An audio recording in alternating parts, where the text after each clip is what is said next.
मेरे जीजा जी की शादी हुए 3 साल हो चुके थे। उनकी पत्नी यानी मेरे दीदी एक समझदार और खुशमिजाज महिला हैं।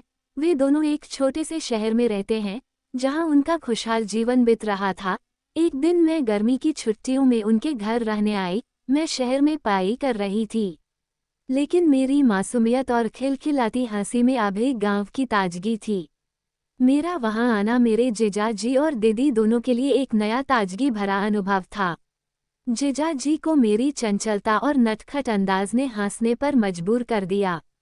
एक रोहन नाम का लड़का था जिसकी शादी इसी साल हुई थी। रोहन अपनी पत्नी को लेकर बहुत ही खुश था। उसकी एक साली भी थी जो शादी में नहीं आई हुई थी क्योंकि उसका एग्जाम था और वह शहर में पढ़ते थे। रोहन अपनी वाइफ से बहुत प्यार करता था और रोहन अपनी परिवार को हमेशा खुश रखता था।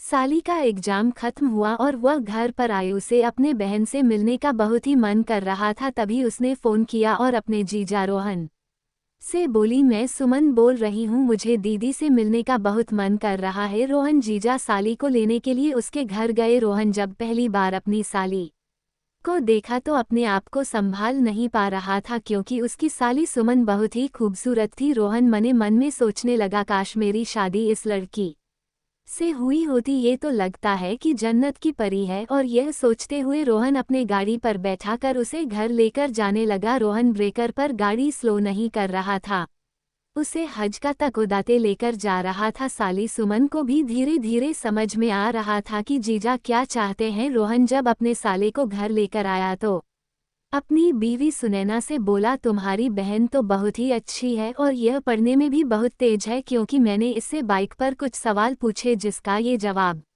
बिल्कुल सही दे रही थी। तभी सुनैना बोली, इसीलिए तो हम लोग इसे शहर भेजे थे पढ़ने के लिए, ताकि यह अपने पढ़ाई में कामयाब हो सके और कुछ अच्छा कर दिखाएं। जीजा रोहन साली पर डोरे डालने लगा। सुमन भी अब धीरे धीरे अपने जीजा को चाहने लगे थे क्योंकि उसे लग रहा था कि जीजा मेरे हीरो जैसे हैं। वह मेरे बहन से कितना प्यार करते हैं, तुम मुझसे कितना प्यार करेंगे। और यह सोचकर शीशे के सामने सुमन बैठी हुई थी। तभी अचानक उसके जीजा रोहन वहां पहुंचे और उसके बालों में अपना उंगलियां फेरने लगे। तभी सुमन बोली, क्या कर रहे हैं जीजू, अभी दीदी आ जाएगी। तभी रोहन बोला, तुम चिंता क्यों करती हो, तुम्हारी दीदी छत पर हैं, वो अभी नहीं आएंगे। धीरे धीरे दिन बीते गया। सुमन और रोहन एक दूसरे के करीब आते गए। दोनों सारे हदें पार कर चुके थे। सुमन पेट से हो गई थी। जब ये बात रोहन को पता चली तो रोहन पछताने लगाए, मैंने क्या कर दिया। तभी सुमन ने कहा, अब सोचने का वक्त नहीं है जीजू, मुझे भी अपना लीजिए। तभी रोहन बोला, सुनैना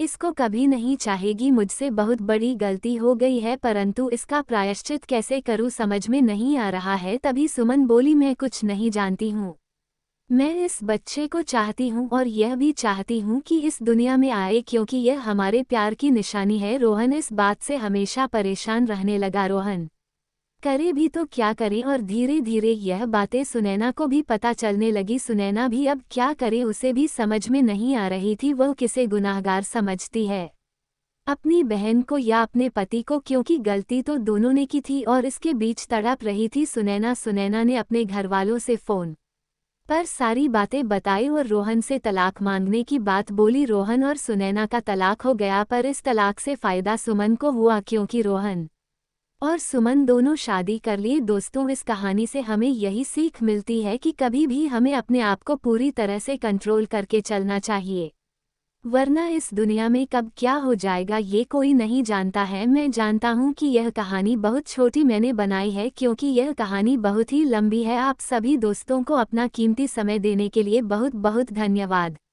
राजस्थान में रिश्तों में उलझी प्यार की एक अनोखी कहानी सामने आई है। ये कहानी कई मोड़ से गुजरते हुए अब खतरनाक अंजाम तक पहुंच गई है। इस प्रेम कहानी में जीजा, साली, देवर, भाभी, पति, पत्नी और सास सब रिश्ते शामिल हैं। ये कहानी रिश्तों में इस कदर उलझी हुई है कि इसे पढ़कर किसी का भी दिमाग चकरा सकता है।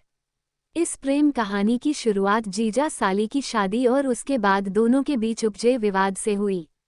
बाद में इसमें देवर और फिर सास की एंट्री हो गई। उत्तर प्रदेश के कानपुर महानगर के नौबस्ता थाने के अंतर्गत एक कॉलोनी है खाड़ीपुर। ये कॉलोनी कानपुर विकास प्राधिकरण ने मध्यम वर्गीय आवास योजना के तहत विकसित की थी। इसी कॉलोनी के बी ब्लॉक में जगराम सिंह अपने परिवार के साथ रहता था। उसके परिवार में पत्नी मीना सिंह के अलावा 2 बेटियां ममता, पूजा के अलावा एक बेटा राजकुमार था। जगराम सिंह पनकी स्थित एक फैक्ट्री में काम करता था। फैक्ट्री से मिलने वाली तनख्वाह से उसके घर का खर्च आसानी से चल जाता था। बड़ी बेटी ममता की इंटरमीडिएट की पढ़ाई पूरी हो जाने के बाद जगराम सिंह ने उसकी शादी कानपुर के कठारा निवासी मनोज से कर दी। मनोज 3 बहनों का इकलौता भाई था। पिता अपनी पुश्तैनी जमीन पर सब्जियां उगाते थे। मनोज उन सब्जियों को टेम्पो से नौबस्ता मंडी में थोक में बेचाता था। इससे अच्छा खासा मुनाफा हो जाता था। मनोज गांव से टेम्पो पर सब्जी लादकर नौबस्ता मंडी लाता था। नौबस्ता से खाड़ेपुर कॉलोनी ज्यादा दूर नहीं थी, इसलिए वह हर तीसरे चौथे दिन ससुराल पहुंच जाता था। नई नई शादी हुई हो तो दामाद के लिए ससुराल से बेहतरीन कोई दूसरा घर नहीं होता। इसका एक कारण भारतीय परंपरा भी है।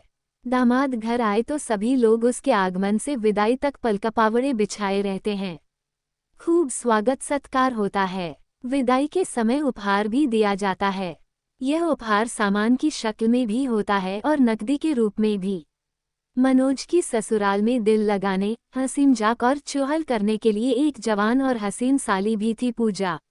हालांकि एक साला राजकुमार भी था, मगर मनोज उसे ज्यादा मुंह नहीं लगाता था। उसकी कोशिश पूजा के आसपास बने रहने और उसके साथ चुहलबाजी, छेड़छाड़ करते रहने की होती थी। पूजा भी उससे खुलकर हंसी मजाक करती थी। दोनों में खूब पत्ती थी। दीदी अचानक कमरे में आई और हमारे बीच की नज़दीकियों को देखकर चौंक गई। उनकी आंखों में शक और दर्द का साया था।